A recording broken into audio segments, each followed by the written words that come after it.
News 46 is brought to you by Golden Casino Group, where you'll always find great fun, good food, and fantastic entertainment, all at Gold Town, Lakeside, and the Pahrump Nugget.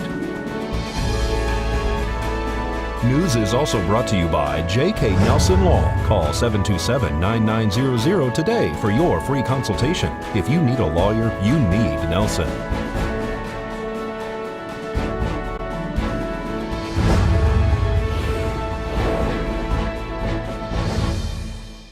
Tonight on News 46, the town honors our veterans with 2 services. We take a tour of the new Veterans Administration Clinic, and the last race of the season is happening at Pahrump Valley Speedway. News 46 starts now. You're watching KPVM News 46 with Deanna O'Donnell.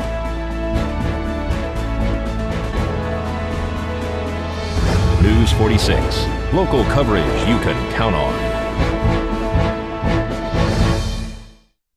Good evening. It's Friday, November 11th, 2016. I'm Deanna O'Donnell for News 46. Well, it's Veterans Day. There were 2 services held locally today at the same time. Here is the service held at the Veterans Memorial inside the Chief Tecopa Cemetery on East Street.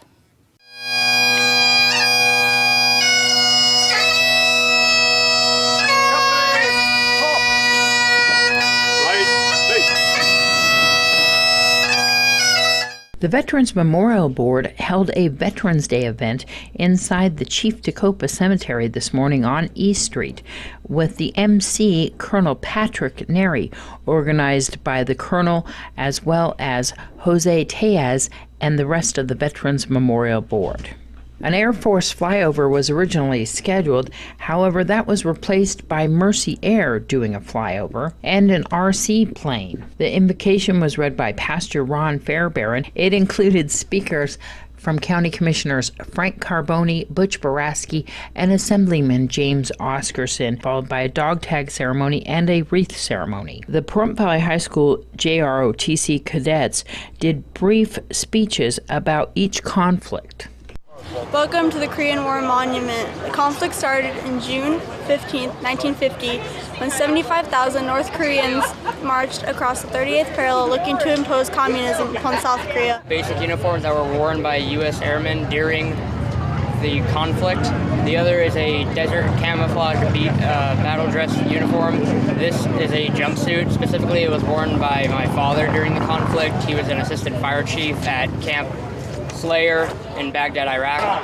It was fought between 1964 and 1975 and involved 3.4 million military personnel, and 58,220 of them died. Out of those men that were killed, 61% of the men were under the age of 16. And the VFW Post honored veterans today during their event at the Post located on Homestead Road.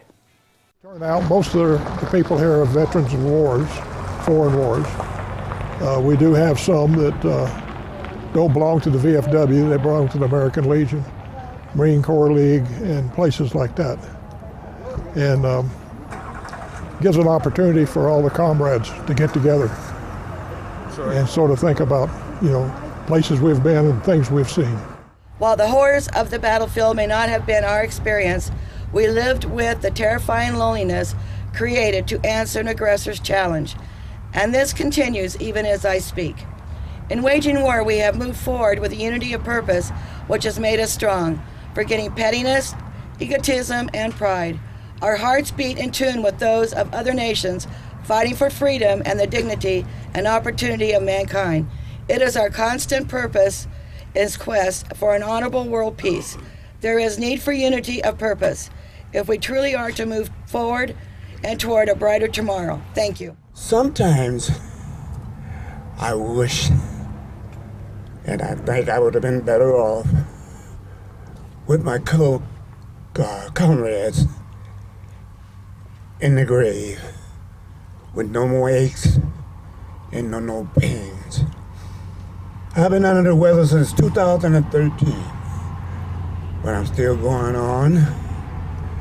And I think about this. The reason why he kept me here, and you guys and ladies came back home, is because you still got a job to do. This Veterans Day, we recognize, honor, and thank all those who have served honorably, both men and women, and are still serving. And Bruce Cox took News 46 on a tour of the new VA clinic, which had a grand opening yesterday. All right, so welcome to the Front VA Clinic. We're going to go on a tour. Our first stop is going to be over here to our right, and that's going to be the lab. So this is the lab area. So we have 2 draw stations in here. At the old clinic, we only had 1, and it was a really small room. This is another room for the lab. This is the processing room. This is where Jaylene takes all of her lab specimens, and she uses a centrifuge here to spin down the blood. We pack it up, and then we send it to Vegas. The old clinic, it was half this size. So now we have room to set 23 patients in here. The other one, we could maybe get 8. So we have a smart board, so we can actually do patient education and everything right from there. Something new that we've added to this clinic that we didn't have over there is women's health. So for their PAPs or different female exams, now we have 2 rooms to do that in. This is our decontamination shower. So if we have an Ebola case, we can bring them right in here, and then we can decontaminate them right here.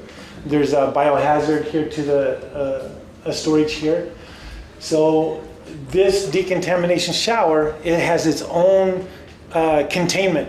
So all that water that might be contaminated, instead of going into the city water, we have our own system where it contains the water. And then we have an additional 2 consultation rooms on this side. The hopes is to get another psychiatrist and a psychologist to come on board. Wow. So we'll have plenty mental health access. When we return from this break, we're going to tell you about a drill coming up next week.